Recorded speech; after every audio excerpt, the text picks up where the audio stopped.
ಅಂಜನಿ ಗರ್ಭ ಸಂಭೂತೋ ವಾಯುಪುತ್ರ ಮಹಾಬಲಃ ಕುಮಾರೋ ಬ್ರಹ್ಮಚಾರಿ ಚ ತಸ್ಮೈ ಶ್ರೀ ಹನುಮತೆ ನಮಃ.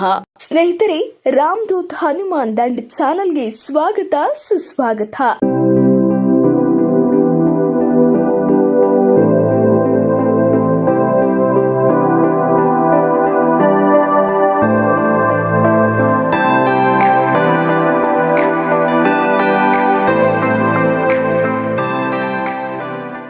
ಇಷ್ಟು ದಿನ ನಾವು ಆಂಜನೇಯ ಸ್ವಾಮಿಯ ಪೂಜಾ ಕಾರ್ಯಕ್ರಮಗಳ ಸಂಚಿಕೆಯನ್ನ ಮಾಡುತ್ತಿದ್ದೆವು. ಆದರೆ ಇಂದಿನ ಸಂಚಿಕೆಯಲ್ಲಿ ತ್ಯಾಗ ಮನೋಭಾವದ ಸಾಧಕರಿಗೊಂದು ನಮನ ಸಲ್ಲಿಸುವ ಪುಟ್ಟ ಪ್ರಯತ್ನ ನಮ್ಮ ಚಾನೆಲ್ ಮಾಡುತ್ತಿದೆ. ಹೌದು ಗೆಳೆಯರೆ, ನಾವಿಂದು ನಿಮ್ಮ ಮುಂದೆ ಪ್ರಸ್ತಾಪಿಸಲಿರುವ ವಿಷಯ ಗರಡಿ, ಅಂದರೆ ಗರಡಿ ಮನೆ. ಕಟ್ಟಾಲುಗಳಿಗೆ ರಸದೌತಣ ನೀಡುವ ಸ್ಥಳವೇ ಗರಡಿ ಮನೆ. ಕುಸ್ತಿಪಟುಗಳ ಆಶ್ರಯ ತಾಣವೇ ಗರಡಿ ಮನೆ. 10 ಹಲವು ನಿಯಮಗಳನ್ನ ಕುಸ್ತಿಯ ರೂಪದಲ್ಲಿ, ಧ್ಯಾನದ ರೂಪದಲ್ಲಿ, ಆಧ್ಯಾತ್ಮದ ರೂಪದಲ್ಲಿ ಜೀವನವನ್ನು ಉತ್ತಮವಾಗಿ ಬದಲಾಯಿಸಿಕೊಳ್ಳಲು ದಾರಿ ತೋರುವ ಗುರು ಪರಂಪರೆಯ ದಿವ್ಯ ಸಾನ್ನಿಧ್ಯವೇ ಗರಡಿ ಮನೆ. ಗುರು ಪಾರಂಪರ್ಯದ ನೆಲೆ ಬೆಲೆ ಎರಡನ್ನ ಕಲಿಸುತ್ತಾ ದೈವಾಂಶದೆಡೆಗೆ, ಆರೋಗ್ಯದ ಕಡೆಗೆ ಮನುಷ್ಯನ ಪರಿವರ್ತನೆ ಎಷ್ಟು ಮುಖ್ಯ ಎಂಬುದನ್ನು ತಿಳಿಸುವ ಗುರುಕುಲವೇ ಈ ಗರಡಿ ಮನೆ. ಗರಡಿ ಮನೆಯ ಗುರುಗಳನ್ನ ಉಸ್ತಾದ್ ಅಥವಾ ಜಟ್ಟಿ ಎಂದು ಕರೆಯುತ್ತಾರೆ. ಇಷ್ಟೆಲ್ಲ ಪ್ರಾಮುಖ್ಯತೆ ಹೊಂದಿರುವ ಗರಡಿ ಮನೆಗೆ ಪುರಾತನ ಪರಂಪರೆ ಇದೆ. ಆದುದರಿಂದಲೇ ರಾಜ ಮಹಾರಾಜರುಗಳು ತಮ್ಮ ತಮ್ಮ ರಾಜ್ಯಗಳಲ್ಲಿ, ತಮ್ಮ ತಮ್ಮ ಕ್ಷೇತ್ರಗಳಲ್ಲಿ ಸೈನಿಕರಿಗೆ ಕುಸ್ತಿಯ ತರಬೇತಿ ನೀಡುತ್ತಿದ್ದರು. ಈ ಕುಸ್ತಿ ಕಲಿಕೆಯಿಂದ ದೈಹಿಕ ಬಲ ಹೆಚ್ಚಾಗುವುದಲ್ಲದೆ ಶಿಸ್ತು, ನೇಮ, ನಿಷ್ಠೆಗಳು ಮೈಗೂಡುತ್ತಿದ್ದವು. ಆದುದರಿಂದಲೇ ಅಂದಿನ ರಾಜ ಮಹಾರಾಜರುಗಳು ಕುಸ್ತಿಗೆ ಅಷ್ಟೊಂದು ಪ್ರಾಮುಖ್ಯತೆ ನೀಡುತ್ತಿದ್ದರು. ಇಂಥ ಪರಂಪರೆಯನ್ನ ಅಂದಿನಿಂದ ಇಲ್ಲಿಯವರೆಗೂ ನಡೆಸುತ್ತಾ ಗರಡಿ ಮನೆಯ ವೈಶಿಷ್ಟ್ಯತೆಯನ್ನ ಎತ್ತಿ ಹಿಡಿದು ಪ್ರತಿ ವರ್ಷ ದಸರಾದಂದು ಕುಸ್ತಿ ಪಂದ್ಯಾವಳಿಯನ್ನ ಏರ್ಪಡಿಸಿ ಇತಿಹಾಸದ ಮೆರುಗನ್ನ ಸಾರುತ್ತಿರುವುದು ನಮ್ಮ ಮೈಸೂರು ಸಂಸ್ಥಾನ. ಆದ್ದರಿಂದ ಮೈಸೂರನ್ನ ಕುಸ್ತಿ ಪಟುಗಳ ತವರೂರು ಎಂದೇ ಕರೆಯಲಾಗುತ್ತದೆ. ಆದರೆ ಅಂದು ಅಲ್ಲಲ್ಲಿ ಕಂಡು ಬರುತ್ತಿದ್ದ ಗರಡಿ ಮನೆಗಳು ಇಂದು ಕಣ್ಮರೆಯಾಗುತ್ತಿದೆ. ಆಧುನಿಕತೆಯ ಹೆಸರಿನಲ್ಲಿ ಹಳೆಯ ಪರಂಪರೆಗಳು ಮರೆಯಾಗಿ ಆ ಜಾಗದಲ್ಲಿ ಜಿಮ್, ಏರೋಬಿಕ್ಸ್, ಡಾನ್ಸ್ ಕ್ಲಾಸ್ಗಳು ಕಂಡುಬರುತ್ತಿದೆ. ಆದರೆ ಗರಡಿ ಮನೆಯಲ್ಲಿ ಸಿಗುವ ನೇಮ, ನಿಷ್ಠೆ, ಏಕಾಗ್ರತೆಗಳು ಮತ್ಯಾವುದರಲ್ಲೂ ಸಿಗಲಾರದು. ಇಂತಹ ಪಾರಂಪರಿಕ ಹಿನ್ನೆಲೆಯ ಗರಡಿ ಮನೆಗಳು ಯಾಕೆ ಇಂದು ನಶಿಸಿ ಹೋಗಿದೆ? ಇದಕ್ಕೆ ಕಾರಣಕರ್ತರಾದರೂ ಯಾರು? ಇವತ್ತು ಗರಡಿ ಮನೆ ಸಂಖ್ಯೆ ಇಳಿಮುಖವಾಗುವುದಕ್ಕೆ ಕಾರಣ ಸರ್ಕಾರನ ಅಥವಾ ಸರ್ಕಾರದ ಪ್ರತಿನಿಧಿಗಳ? ಇವತ್ತು ಅನಾವಶ್ಯಕವಾದ ಎಷ್ಟೋ ವಿಚಾರಗಳನ್ನ ಬಿಂಬಿಸಿ ಅದಕ್ಕೆ ಅನುಮೋದನೆ ನೀಡುವುದರೊಂದಿಗೆ ಅನುದಾನವನ್ನು ಸಹ ಕೊಟ್ಟು ಜನತೆಯ ಹಾದಿ ತಪ್ಪಿಸುತ್ತಿರುವುದಲ್ಲದೆ ಅದರಲ್ಲಿ ಸರ್ಕಾರ ತನ್ನ ಲಾಭಿ ಮಾಡಿಕೊಳ್ಳುತ್ತಿದೆ. ಹಾಗಿದ್ದರೆ ಈ ಪುರಾತನ ಪರಂಪರೆಯನ್ನ ಉಳಿಸುವ ಜವಾಬ್ದಾರಿ ಸರ್ಕಾರದಲ್ಲವೇ? ಇದೊಂದು ಯಕ್ಷ ಪ್ರಶ್ನೆಯಾಗಿದೆ. ಇರ್ಲಿ ಬಿಡಿ, ಅವರು ಮಾಡದಿದ್ದರೇನು? ಇಂತಹ ಉತ್ತಮ ಕಾರ್ಯವನ್ನ ಮಾಡಲು ಆ ದೇವರೇ ಯಾರಾದರೊಬ್ಬರನ್ನ ನೇಮಿಸಿರುತ್ತಾನೆ.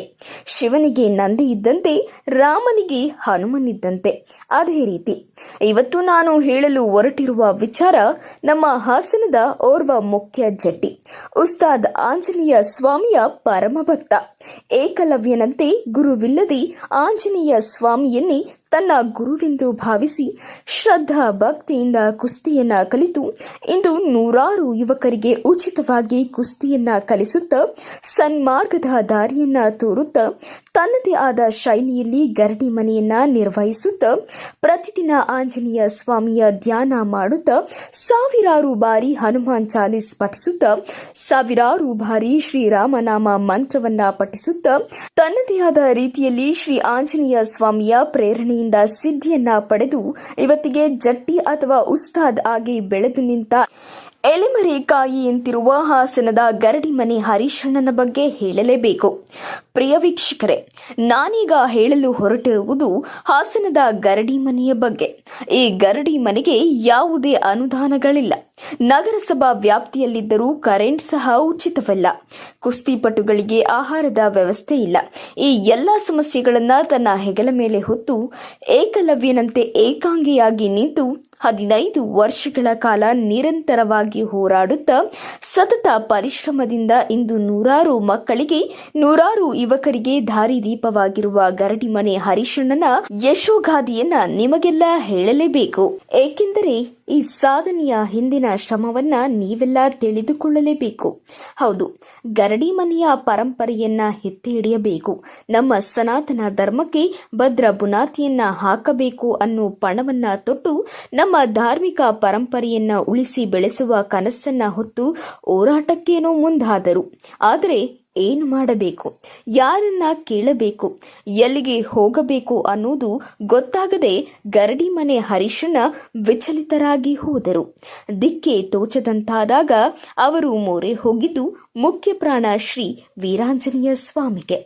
ಪ್ರೀತಿಯಿಂದ ಬೇಡಿದರೆ ಹೆಗಲ ಮೇಲೆ ಜಾಗ ಕೊಡುವ ನಮ್ಮ ಆಂಜನೇಯ ಹರೀಶಣ್ಣನ ಶ್ರದ್ಧಾ ಭಕ್ತಿಗೆ ಫಲ ಕೊಟ್ಟರೇನು ಎಂಬಂತೆ ಅವರಲ್ಲಿ ಶಕ್ತಿ ಸಂಚಯವಾದ ಅನುಭವವಾಗುತ್ತದೆ. ಹೌದು ಸ್ನೇಹಿತರೆ, ನಿಮಗೆಲ್ಲ ಆಶ್ಚರ್ಯ ಆಗಬಹುದು, ಆದರೆ ಇದು 100ಕ್ಕೆ 100 ಸತ್ಯ.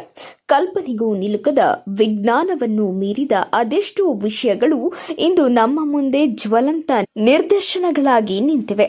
ಹಲವಾರು ವರ್ಷಗಳಿಂದ ಮೈಸೂರು ದಸರಾಗೆ ಭೇಟಿ ನೀಡಿ ಅಲ್ಲಿ ಕುಸ್ತಿ ಪಂದ್ಯಾವಳಿಯನ್ನ ವೀಕ್ಷಿಸಿ ಏಕಲವ್ಯನಂತೆ ಸತತ ಶ್ರದ್ಧಾ ಭಕ್ತಿಗಳಿಂದ ಕುಸ್ತಿಯನ್ನ ಕಲಿತು ಯುವಕರಿಗೆ ಉಚಿತವಾಗಿ ಕಲಿಸಲು ಆರಂಭಿಸುತ್ತಾರೆ. ನೂರಾರು ಮಕ್ಕಳಿಗೆ ಧ್ಯಾನ, ಶ್ರದ್ಧಾ ಭಕ್ತಿ, ಏಕಾಗ್ರತೆ, ಸನಾತನ ಧರ್ಮದ ಪ್ರಾಮುಖ್ಯತೆಯನ್ನ ಹೇಳಿ ಕೊಡಲಾರಂಭಿಸುತ್ತಾರೆ. ಆದರೆ ಮೂಲಭೂತ ಸೌಕರ್ಯಗಳ ಅವಶ್ಯಕತೆಗಾಗಿ ಅವರು ಮಾಡಿದ ಹೋರಾಟದ ಫಲಕ್ಕೆ ತಲೆ ಬಾಗಿದ ನಗರಸಭೆ ಗರಡಿಮನೆಗೆ ಒಂದು ಕಟ್ಟಡವನ್ನ ಕಟ್ಟಿಸಿಕೊಡುತ್ತಾರೆ. ಗರಡಿಮನೆಗೆ ಒಂದು ಸ್ವಂತ ಸೂರು ಬಂದಾಯಿತು, ನಿಲ್ಲೋದಕ್ಕೆ ಒಂದು ನೆಲೆಯಾಯಿತು. ಅದಕ್ಕೆ ಮುಖ್ಯ ಪ್ರಾಣ ಶ್ರೀ ವೀರಾಂಜನೇಯ ಸ್ವಾಮಿ ಗರಡಿಮನೆ ಎಂಬ ನಾಮಕರಣವೂ ಆಯಿತು. ಆದರೆ ಮುಂದೆ ನಶ್ವರವಾದ ಈ ದೇಹ ಅಳಿದು ಹೋಗುವ ಮುನ್ನ ಸಮಾಜದ ಒಳಿತಿಗೆ ಏನಾದರನ್ನು ಮಾಡಲೇಬೇಕು ಅನ್ನೋ ದೃಢ ನಿರ್ಧಾರ ತಾಳಿದ ನಮ್ಮ ಹರೀಶಣ್ಣ ಯುವಕರನ್ನ ಒಗ್ಗೂಡಿಸುವ ಕಾರ್ಯಕ್ಕೆ ಮುಂದಾಗ್ತಾರೆ. ಅದರಲ್ಲಿ ಯಶಸ್ಸು ಕೂಡ ಕಾಣ್ತಾರೆ.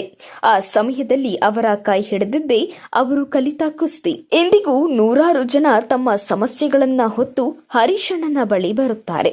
ಸಮಸ್ಯೆಗೆ ಪರಿಹಾರ ಪಡೆದು ನೆಮ್ಮದಿಯಿಂದ ಹೋಗುತ್ತಿದ್ದಾರೆ ಕೂಡ. ಅದರಲ್ಲಿ ಪ್ರತ್ಯಕ್ಷವಾಗಿ ನಾವು ಕಂಡಂತಹ ಒಂದು ವಿಚಾರವನ್ನ ನಿಮ್ಮ ಮುಂದೆ ತೆಗೆದಿಡುತ್ತಿದ್ದೇವೆ ಸ್ನೇಹಿತರೆ. 3 ವರ್ಷದ ಮಾತು ಬಾರದ ಮಗುವೊಂದನ್ನ ಪೋಷಕರು ಗರಡಿಮನೆಗೆ ತಂದರು. ಹರೀಶಣ್ಣ ಗರಡಿಮನೆಯಲ್ಲಿ ಪ್ರತಿಷ್ಠಾಪನೆಗೊಂಡ ಆಂಜನೇಯ ಮೂರ್ತಿಯ ತೀರ್ಥ ಮಗುವಿನ ಮೇಲೆ ಪ್ರೋಕ್ಷಿಸಿ ಮಗುವಿಗೆ ಆಶೀರ್ವಾದಿಸಿ 3 ತಿಂಗಳಲ್ಲಿ ನಿಮ್ಮ ಮಗುವಿಗೆ ಮಾತು ಬರುತ್ತದೆ ಎಂದರು. ಆಶ್ಚರ್ಯವೆಂಬಂತೆ ಮಗು 3 ತಿಂಗಳಲ್ಲಿ ಮಾತನಾಡಲಾರಂಭಿಸಿತು. ಇಂತಹ 10 ಹಲವು ನಿದರ್ಶನಗಳು ಇಂದು ಗರಡಿ ಮನೆಯಲ್ಲಿ ಜರುಗುತ್ತಿದೆ. ಇಷ್ಟೆಲ್ಲ ಸಾಧನೆಯನ್ನ ಮಾಡಿದ್ರೂ ಸಹ ಸಾಮಾನ್ಯ ವ್ಯಕ್ತಿಯಂತೆ ಅತ್ಯಂತ ಸರಳವಾಗಿ ಎಲ್ಲರೊಳಗೊಂದಾಗಿ ಬೆರೆಯುವ ಹರೀಶಣ್ಣನ ವ್ಯಕ್ತಿತ್ವಗೊಂದು ನಮನ ಸಲ್ಲಿಸಲೇಬೇಕು. ಇಷ್ಟೆಲ್ಲ ಹೋರಾಟ ಪ್ರಯತ್ನಗಳನ್ನ ಮಾಡುವಾಗ ಬೆರಳೆಣಿಕೆಯ ಮಂದಿ ಮಾತ್ರ ನೆರವಿಗೆ ನಿಂತರು.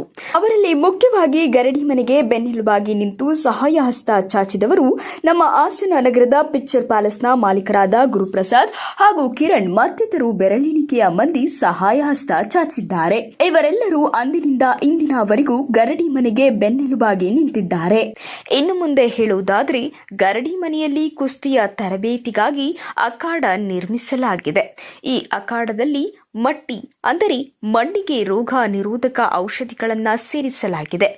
ಕೆಂಪು ಮಣ್ಣು, ಜೇಕಿನ ಗೆಡ್ಡೆಯ ಪುಡಿ, ಕರ್ಪೂರ, ಕುಂಕುಮ, ದೇವದಾರು ಎಣ್ಣೆ, ವರ್ಮಿಲಿಯನ್, ಅರಿಶಿಣ, ಆಯುರ್ವೇದಿಕ ಗಿಡಮೂಲಿಕೆಗಳು, ವಿಶೇಷ ಎಣ್ಣೆಗಳನ್ನು ಬಳಸಲಾಗಿದೆ. ಇದರಿಂದ ಕುಸ್ತಿಪಟುಗಳಿಗೆ ರೋಗ ನಿರೋಧಕ ಶಕ್ತಿ ಹೆಚ್ಚಾಗಿ ದೈಹಿಕವಾಗಿ ಸದೃಢರಾಗಲು ಸಹಾಯ ಮಾಡುತ್ತದೆ. ಹೀಗೆ ಗರಡಿಮನೆಯ ಪರಂಪರೆಯನ್ನ ಉಳಿಸುವುದಕ್ಕೆ ಶತಾಯ ಗತಾಯ ಹೋರಾಡುತ್ತಿರುವ ಹರೀಶಣ್ಣನ ಕೂಗು ಸರ್ಕಾರಕ್ಕೆ ತಲುಪಲಿ ಅನ್ನುವುದು ನಮ್ಮ ಆಸೆ. ಈ ಧ್ವನಿ ಜನಪ್ರತಿನಿಧಿಗಳನ್ನ ತಲುಪಲಿ ಅನ್ನೋದು ನಮ್ಮ ಬಯಕೆ. ನಾನು ನನ್ನದು ಅನ್ನುವ ಸ್ವಾರ್ಥ ತುಂಬಿರುವ ಈ ಸಮಾಜದಲ್ಲಿ ತನ್ನ ಸುಖವನ್ನ ಬದಿಗೊತ್ತು ಪರರ ಒಳಿತಿಗಾಗಿ ದುಡಿಯುತ್ತಿರುವ ಸರಳ ಸಜ್ಜನಿಕೆಯ ಗರಡಿಮನೆ ಹರೀಶಣ್ಣನ ಕೂಗನ್ನ ಸರ್ಕಾರದ ಗಮನಕ್ಕೆ ತರುವ ಕಿರು ಪ್ರಯತ್ನವನ್ನ ನಮ್ಮ ಚಾನೆಲ್ ಮಾಡುತ್ತಿದೆ. ನಿಮ್ಮೆಲ್ಲರ ಸಹಕಾರ ಹೀಗೆ ಇರಲಿ ಎಂದು ಕೇಳುತ್ತಾ ಮತ್ತೊಂದು ಸಂಚಿಕೆಯೊಂದಿಗೆ ನಿಮ್ಮ ಮುಂದೆ ಬರುತ್ತೇವೆ. ಜೈ ಶ್ರೀರಾಮ್, ಜೈ ಆಂಜನೇಯ.